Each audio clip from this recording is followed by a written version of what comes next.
vieux livre peut avoir des conséquences inattendues, de celles qui bouleversent une existence. Éléonore l'ignore encore, par ce froid matin de janvier, quand elle saute dans un train pour Venise. Destination la Sérénissime, où Nicolas Baron nous embarque dans une magnifique histoire d'un campo à l'autre. D'un campo à l'autre. Au gré des calis et au pied des campanili, son café des petits miracles nous invite à prendre le bonheur par la main et à croire en l'amour. Donc voilà pour le résumé. Donc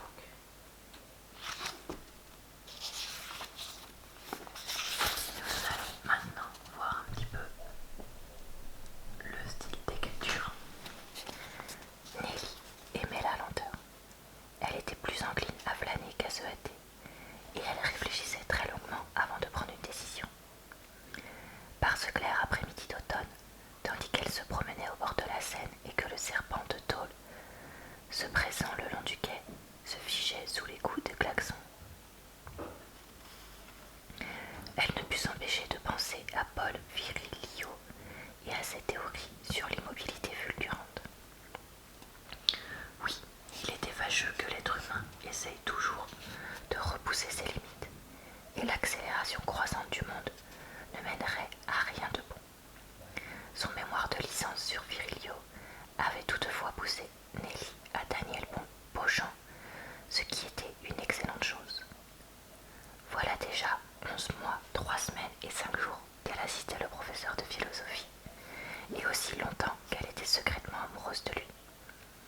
Enfin, très secrètement. Nelly se persuadait parfois que la perspective de leur bonheur prochain était presque plus belle que sa concrétisation, qui se produirait forcément un jour. Qu'y avait-il de plus euphorisant que d'être allongé dans son lit, sous le dais nocturne des possibilités, à rêver à des choses qui pourraient arriver? Un sourire hésitant traversa le visage de Nelly, qui, instinctivement, serra plus fort la bandoulière de son sac en cuir. Ce matin-là, Daniel Beauchamp lui avait laissé un message, car il voulait discuter avec elle. Se faisait-elle décider, ou le ton du professeur était-il différent? Pas comme d'habitude. L'homme de grande taille, prévenant, qui traînait légèrement la jambe droite, un accident de vélo dans sa jeunesse, pas tout à fait guéri, l'avait aussitôt charmée avec ses yeux bleus translucides si vifs. Elle n'oublierait jamais que, pour son premier jour de travail, il était venu à l'université en avance, juste pour elle. Cela faisait presque un an que Nelly, plus que ponctuelle, avait monté rapidement l'escalier de la faculté de philosophie pour constater avec étonnement que les bureaux étaient encore vides. Seul le secrétariat trahissait une présence humaine. Une tasse de café au lait solitaire fumait sur un bureau derrière lequel personne n'était assis. Même Madame Borel, auprès de qui Nelly devait se présenter, se faisait attendre. La jeune femme avait donc fait des allées et venues dans le couloir, indécise, pour finir par frapper à la porte de Beauchamp. Alors qu'elle s'apprêtait à baisser prudemment la poignée, elle avait vu, au bout du couloir, le professeur se diriger vers elle, le pas rapide de sa démarche légèrement balancée. « J'en étais sûre, avait-il dit, ses yeux scintillant chaleureusement derrière ses de grandes lunettes. Ma nouvelle assistante est déjà là, et il n'y a personne pour l'accueillir. » Il lui avait tendu la main en souriant, avant de tourner la clé dans la serrure et de l'inviter à entrer. « Après vous, mademoiselle Delacour, après vous. » Je suis désolée que vous ayez dû attendre. Mon équipe a parfois une conception démesurément large du contemporé, je pense qu'on dit ça comme ça. Il avait écarté pour elle une chaise devant son bureau encombré avant de se laisser tomber dans son fauteuil en cuir. Quoi qu'il en soit, bienvenue dans notre bande de clampins. Les choses ne peuvent que s'améliorer pour vous, je le sens. Puis-je vous offrir un café avant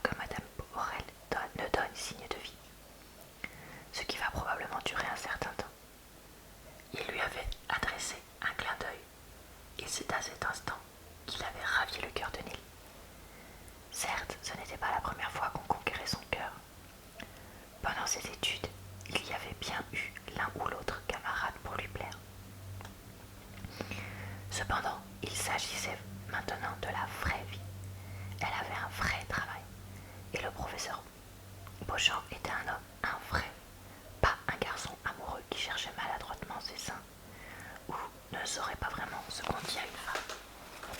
Donc voilà pour la lecture de quelques pages de ce roman. Alors, qu'est-ce que j'ai pensé de ce roman?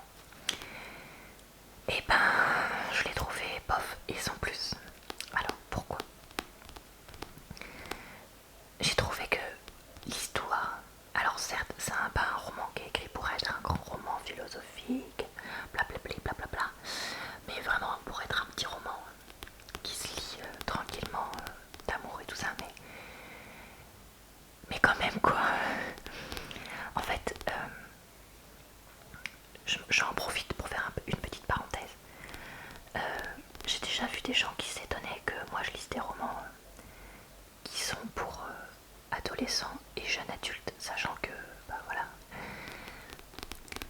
je vais avoir 30 ans au moment où je filme cette vidéo, donc quand vous la verrez, j'aurai déjà 30 ans. Mais franchement, quand tu lis ça,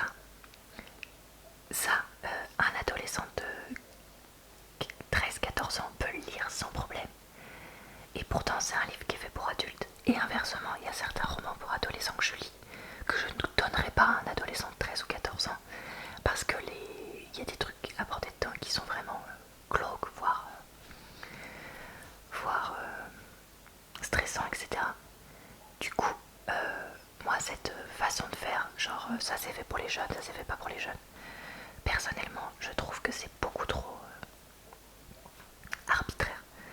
Donc voilà, pour moi, ça, c'est un roman assez moyen, dans le sens où, alors, moi je me suis pas reconnue dans le personnage principal, qui aime la lenteur, qui hésite, etc., etc.